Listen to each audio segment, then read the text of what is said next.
लो जी, हमारे प्यारे एफएसएसएआई की नींद खुल गई है। और नींद खुलते ही सबसे पहले पेट्टे बन लिया है रेड बुल, स्टिंग और हेल जैसी बड़ी बड़ी कंपनियों को।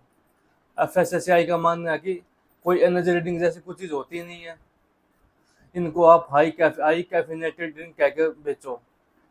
और जो ये बड़ी बड़ी कंपनियां बोलती थी कि हमारी ड्रिंक से एनर्जी मिलती है, फोकस बढ़ता है, तो उनको उनकी लंका लगा दी है हमारी एफएसएसएआई ने। उनका कहना है कि या तो आप इनको पेपर वर्क पे करके पूरा दो, या इनको एनर्जी ड्रिंक बोलना बंद करो। वेल डन एफएसएसएआई, सैल्यूट है आपको। लेकिन एक मिनट, मेरे एफएसएसआई से कुछ सवाल है। पहला सवाल, जब पूरे देश में शोर मचता है तभी आपकी ट्यूबलाइट जलती है क्या, या तभी आपकी आंखें खुलती हैं? हमारे देश के मसाले बनाने वाली सबसे बड़ी कंपनी एवरेस्ट और एमडीएच, जब सिंगापुर, हांगकांग जैसे देशों ने हमारे मसाले लेने से मना कर दिया और उन्होंने कहा कि हमारे मसालों में कैंसर पैदा करने वाले एलिमेंट मौजूद है, इस बात के ऊपर हमारे मसाले बाहर देशों में बैन हुए, तब जाके आपकी ट्यूबलाइट चालू हुई थी।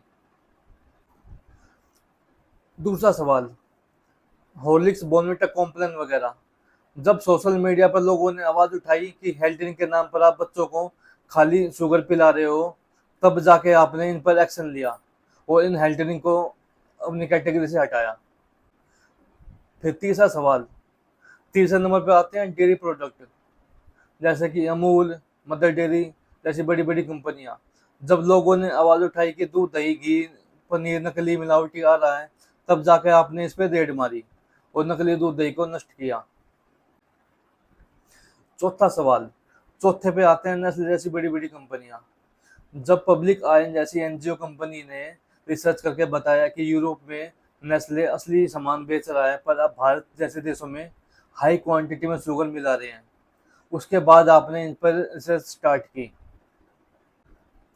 हमारी समझ में एक बात नहीं आती, आपकी गाइडलाइंस में इतना बड़ा लूप होल कैसे है? अब लेज जैसी बड़ी कंपनी को उठा के देख लीजिए। इंडिया के बाहर तो ये सनफ्लावर ऑयल में सामान बनाते हैं, पर जैसे ही इनका नंबर इंडिया में आता है, इंडिया में आते ही ये पाम ऑयल जैसे तेल को यूज करते हैं, जो हार्ट के लिए बहुत नुकसानदायक है। इनको छोटे छोटे बच्चे कंज्यूम करते हैं, जो उसके लिए बहुत नुकसानदायक चीज है। इन सबको आपने ओके कर दिया। फिर आती हैं कोल्ड ड्रिंक वगैरह।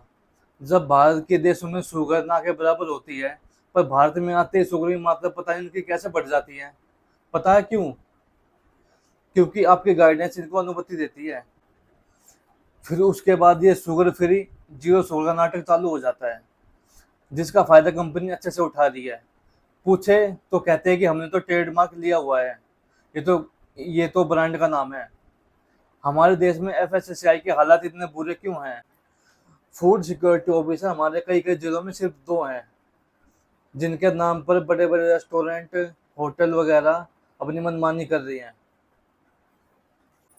कई कई जिलों में तो इनकी पोस्ट ऐसे खाली पड़ी हुई है जो अभी तक भरी नहीं गई है।